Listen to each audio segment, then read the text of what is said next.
What would it take for cities in Southeast Asia to become more sustainable, inclusive, equitable, and resilient in the face of climate change? Cities in Southeast Asia are urbanizing at an unprecedented pace.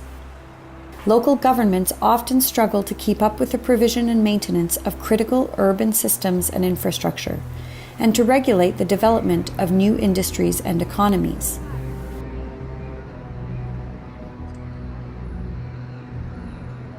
As a result, the coping thresholds of cities to changing weather patterns are being lowered. Urbanization increases the exposure and susceptibility of urban residents to disasters and climate-related shocks.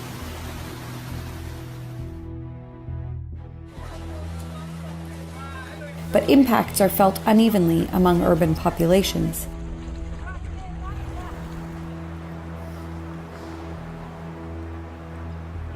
The interactions between urbanization and climate change create new risks and patterns of vulnerability. These require more adaptive approaches than the traditional emergency relief methods of predict and respond. Local governments have limited accountability to reduce the climate risks that marginalized community groups are facing. Short-term economic growth is a higher priority than the long-term considerations of climate change adaptation. Significant gaps exist between current urban development patterns and what is required to realize a sustainable, inclusive, equitable, and resilient urban future. There is an urgent need to rethink urban policy and practice.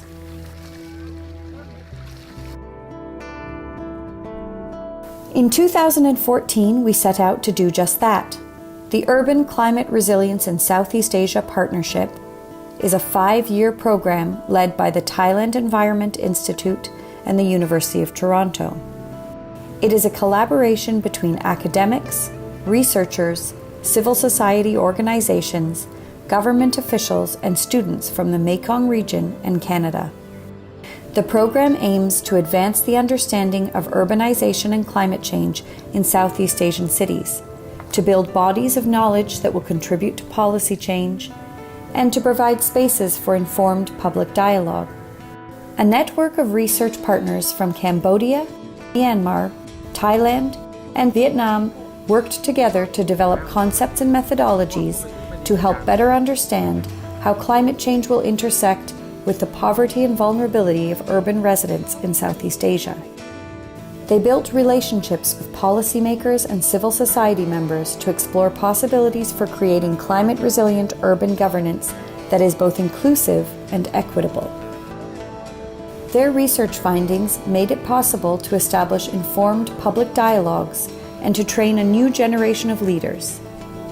This will allow decision makers to improve economic, physical, and social well-being in urban areas, particularly in response to climate change. The work of the Urban Climate Resilience in Southeast Asia Partnership makes an important contribution to understanding what it would take for cities in Southeast Asia to become more sustainable, inclusive, equitable, and resilient in the face of climate change. Our research has focused on 8 cities where researchers worked closely with members of the public sector, the private sector, and the community. Their goal has been to effect much-needed changes in knowledge, skill, access, and will.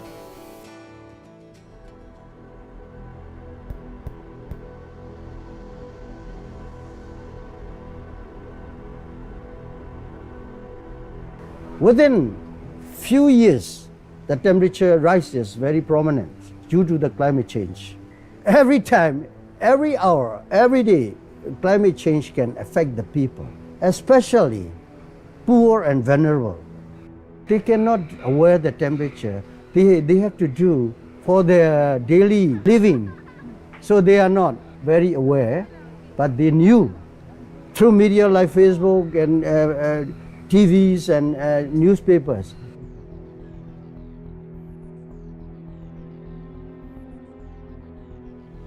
The rain is irregular. Sometimes it is very heavy rainy in Yangon, and The drainage canals are full with garbage.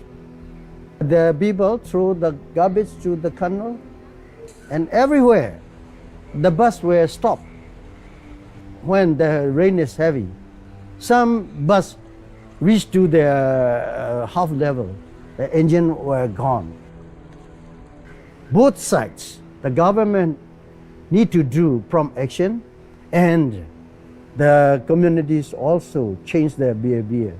Firstly, you shouldn't throw the garbage into the canal. You shouldn't throw the garbage everywhere. It's very bad for the Yangon city. Yangon city was polluted. The decision makers should also do prompt action for this kind of flooding in Yangon city.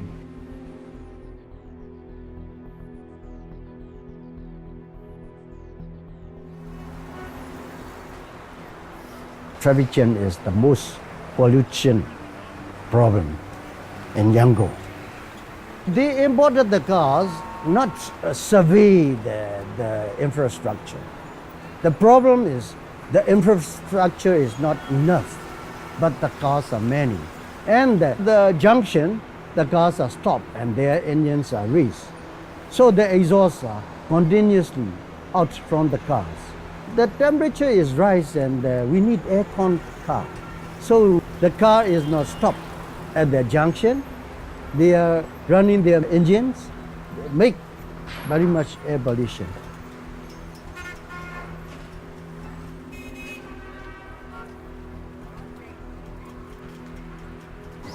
They have good money, but no words about the disaster.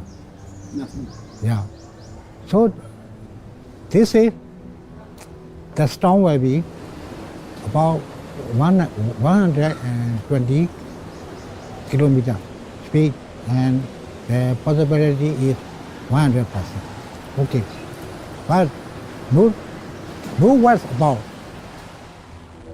how it will damage the city. No one. They do not have authority for this one. Through media, through TV, whatever we can do, reach to the decision makers, they have to do prompt action for this kind of change. They need to.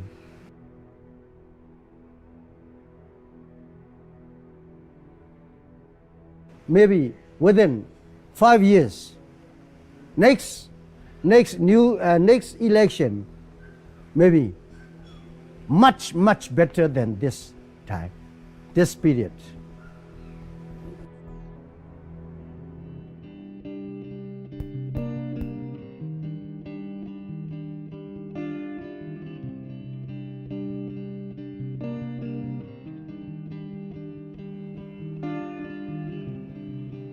Local government and municipalities are aware of the problem, but they are lacking of funding, finance, and they also limits in terms of perhaps technical knowledge of,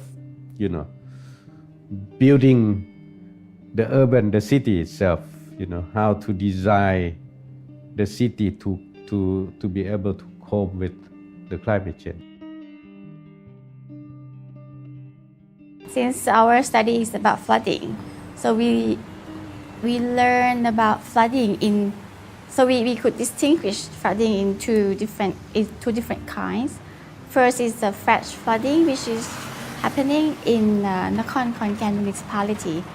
It's like when it happens almost every rain event and stay there for like a few hours and then go. That's one. And the other one that we were focusing mainly on is regional flooding, which is in Palap municipality.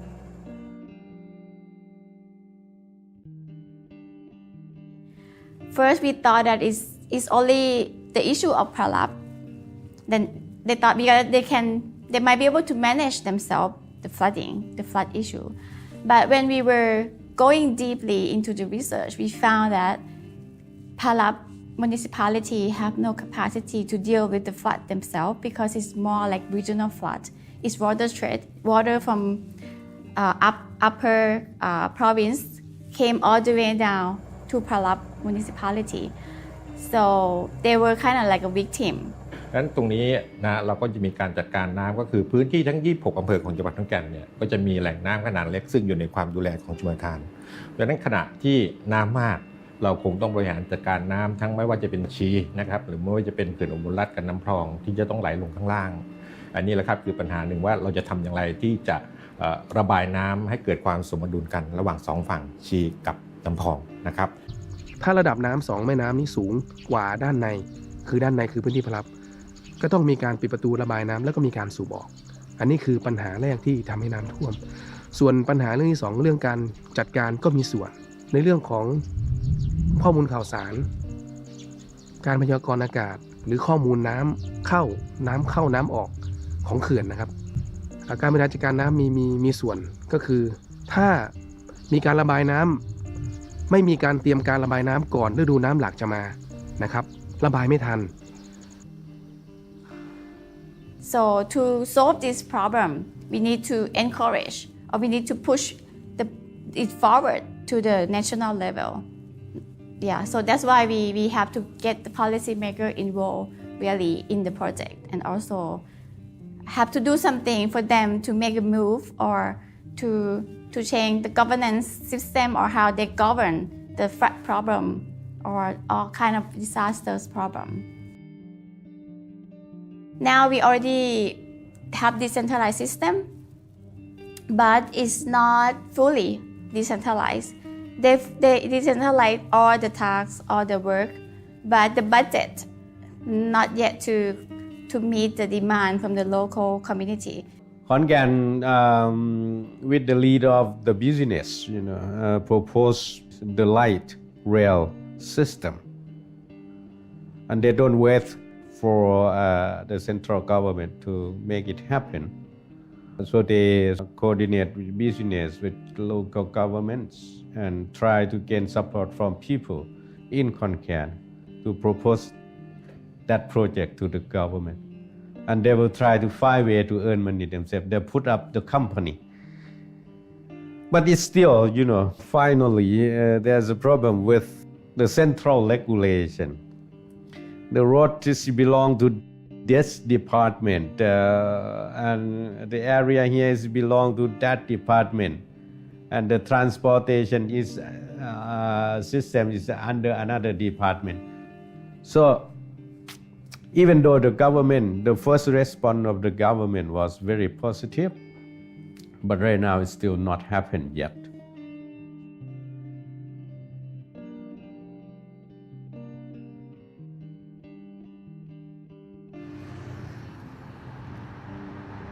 สิ่งที่จะต้องพัฒนาคืออะไรนะครับถ้าเราคิดว่าเราจะพัฒนาเศรษฐกิจสิ่งที่มันทำให้เกิดเศรษฐกิจที่มันแย่ก็คือเรื่องของอะไรฮะเรื่องของภัยธรรมชาติหรือความที่ไม่มั่นใจของผู้ลงทุนเพราะฉะนั้นเศรษฐกิจก็หายไปเพราะฉะนั้นการเจริญเติบโตของผังเมืองเนี่ยเป็นสิ่งสำคัญครับต้องเข้าใจในธรรมชาติครับว่าสิ่งหนึ่งเนี่ยมันมีเส้นทางน้ำของธรรมชาติอยู่เราคงจะไม่ไปลุกล้ำร่วงของเขาเพราะฉะนั้นน้ำต้องมีที่ไปเกิดถ้าไปกั้นเขาไม่มีที่ไปก็จะเกิดเรื่องน้ำหลาก I think the main problem is we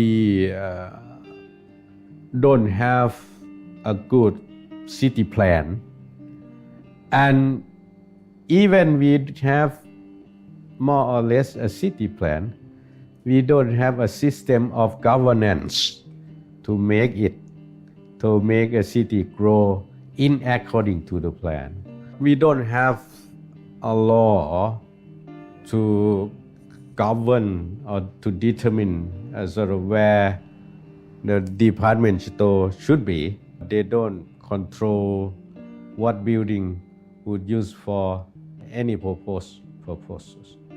But when you use for the department store, there's a sort of traffic or sort of thing happen in that junctions.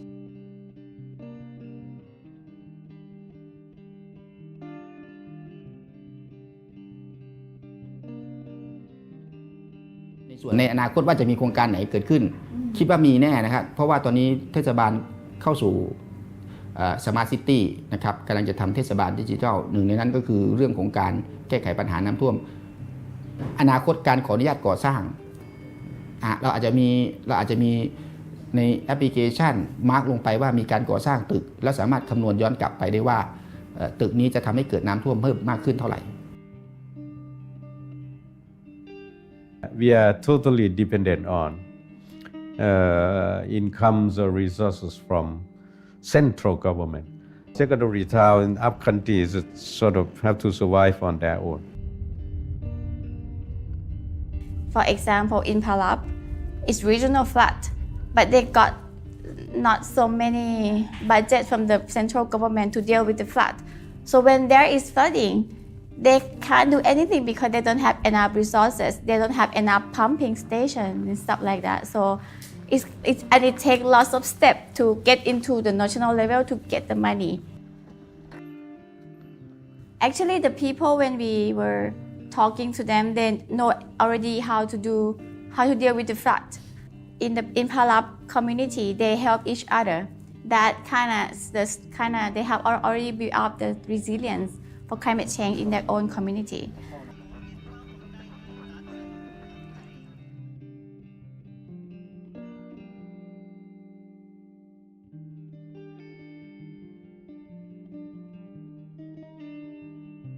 Policymakers linked to this research from the very beginning. Since we were framing our research, like what we're gonna do in Khon Kaen, we know that Khon Kaen are facing lots of climate change impact, but we don't actually know what is it about. So we went to talk with many municipalities and also the province. Then we learned how to what to focus. That is how policymakers first got involved in our project, and then they were also part of our research. When we were doing the research, they were like participants. They came, they were kind of focal person. They gave us information about the local municipality, about the provincial, how do they manage the climate change and flooding.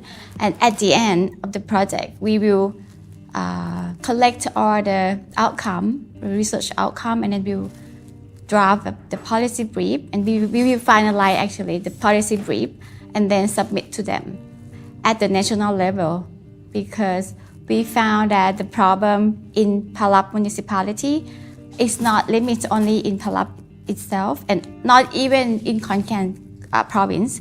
It's beyond that. It's a governance issue. So we will propose our policy brief to national level.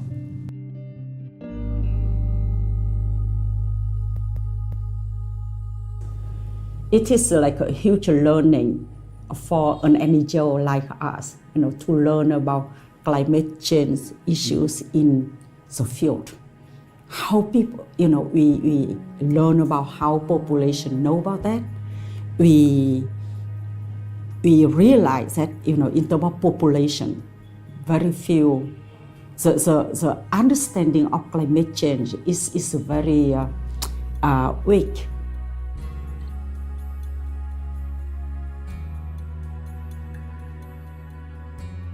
Chang'an complex ecotourism is a very good example to see that first people just think about gaining economic gains on basis of ecosystem.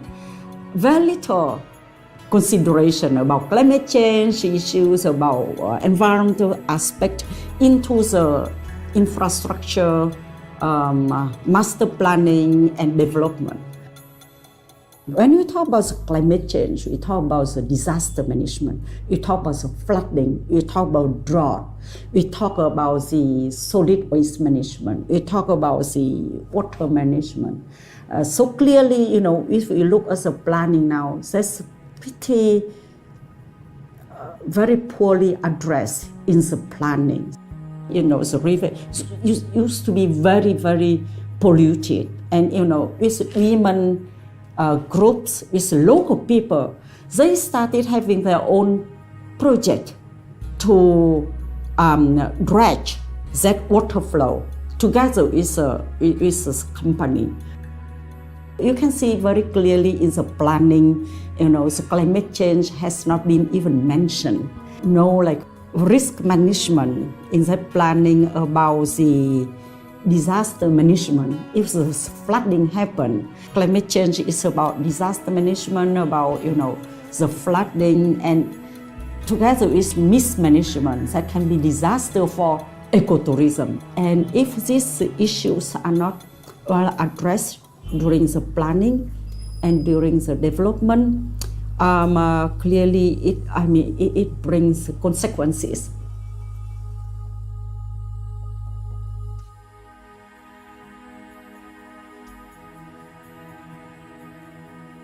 When we discuss about climate change, people even do not understand what does mean. We need to translate it into the real life challenges. We need to talk about flood, we need to talk about water management, we talk about solid waste management. Then people understand. But if you talk about climate change adaptation, it is kind of difficult. And it is not just only about the population in general. Even when we talk about private sector, we talk with people at management level. You talk about climate change and urbanization. It brings kind of confused. What does it mean exactly? Even at the policy level, Vietnam has actually all strategies and policies about climate change. At the provincial level, like Ninh Bình, they also develop their provincial action plan for climate change. But from policy to the real reality, there is a huge gap. Thực ra là trong cái phát triển du lịch của Ninh Bình thì chúng tôi cũng đều thực hiện các cái quy hoạch.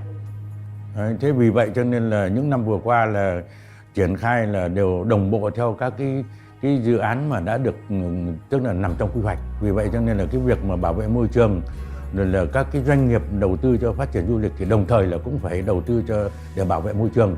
Thế và một cái việc làm cần thiết của chúng tôi hiện nay là đã làm tốt được cái việc giáo dục cho cộng đồng về bảo vệ môi trường và ứng phó với biến đổi khí hậu trong cái điều kiện phát triển du lịch. It seems that the policy on climate change is very much top down, but the participation of the private sector, of the local people, women, of real people are not there yet. How can we involve people to find the solutions that solves local issues?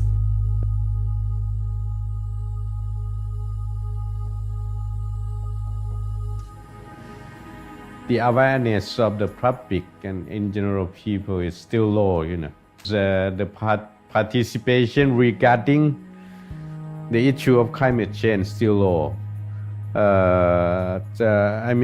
Both people and government still not fully recognize the implication, the effect of climate change.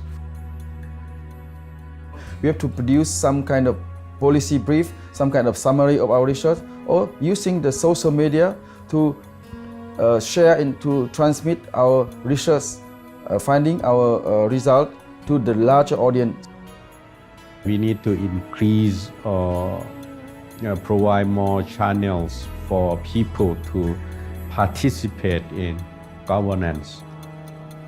When I conduct interview, we always share the learning and understanding with those people that we have been interviewed, so they can learn from my questions, my interaction with them as well. I reach to the students as well as professors and teachers, junior academics. Also, high school teachers, they invited high school teachers, primary school teachers, and some NGOs and CSOs are also there. They relay this information message to their students, to their families. Through their activities, the government will get awareness. They knew everything, but they are not taking action on the ground. Not only the government need to change, not only political will must be changed to make climate change and environmental protection top priority. No more like, economics growth first and then environment. I mean, that's totally wrong.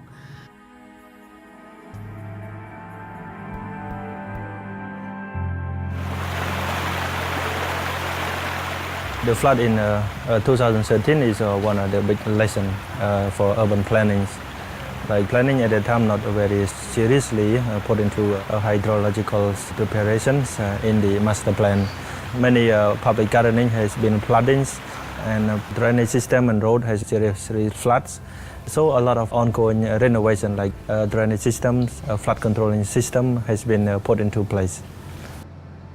With the protection of climate change, like more temperature increase, the government announced to preserve more water at the reservoirs, and water are mostly released through the gates to these canals, and when they start to release and people start to pump from the canal to their farming. This year we have a natural phenomena we call El Nino. This year they will have a shortage of probably water during April and May. So they announced people to prepare ahead in order to respond to the risk because of the climate change this year. So at the moment, not yet talking about the water fee for the farmer to use this water. Not yet talking about this one.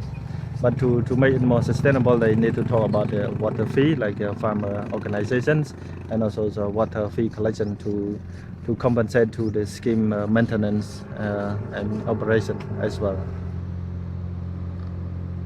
Infrastructure has been the dominant strategies that has been introduced by development partners and by the governments. But to be more effective, we need to build the institutions of both the government and private sector and also civil society that involved with the flood management and climate change mitigation to be more coordinated. And at the same time, there also needs capacity for the individuals and capacity of a different group that affected by the climate change.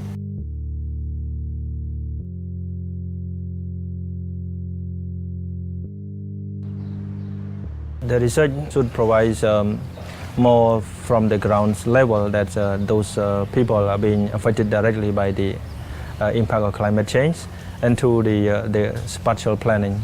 In urban development, I want to highlight it is difficult to have urban development without the urban poor.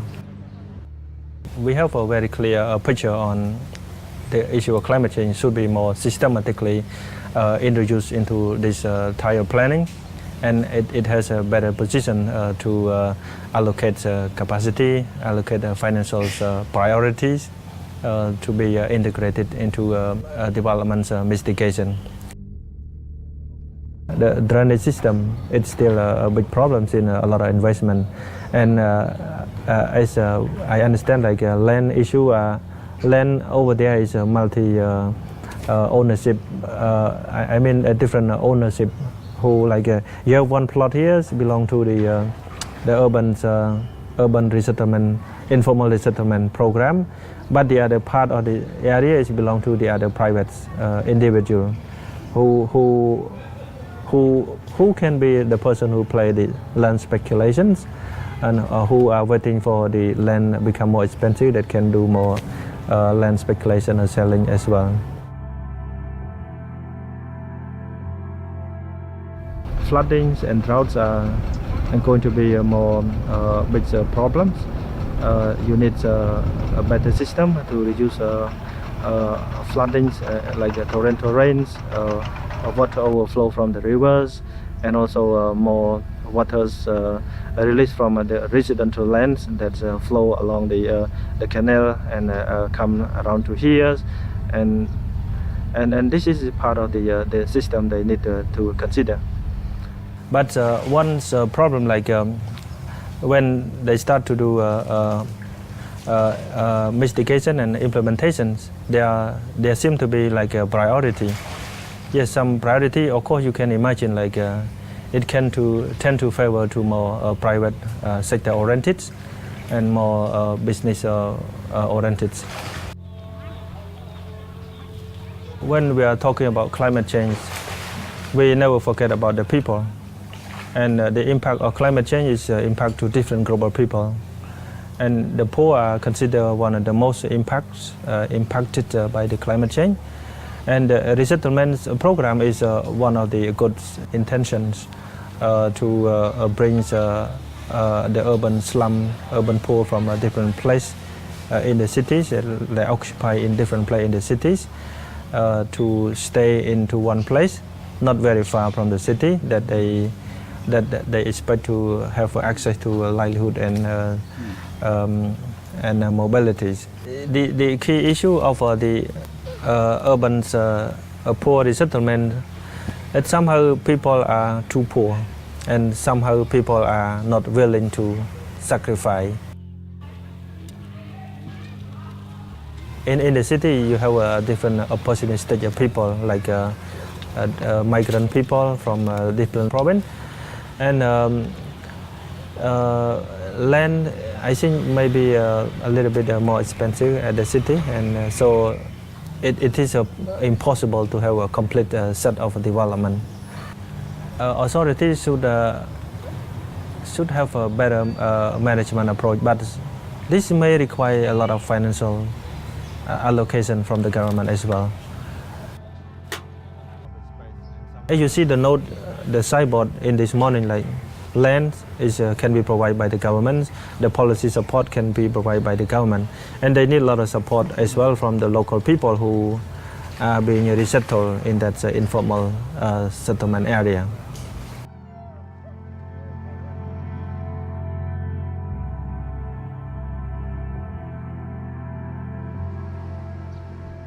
I think the way they build flood controlling reservoir management is like the tendency to deal with this projecting climate change impact, both flood and droughts. To what capacity they can cope with, I think we need a little bit better study to have more better baseline and empirical data to compare more carefully. But of course, both flood and droughts are taking place, not going to happen, are happening now, year by year.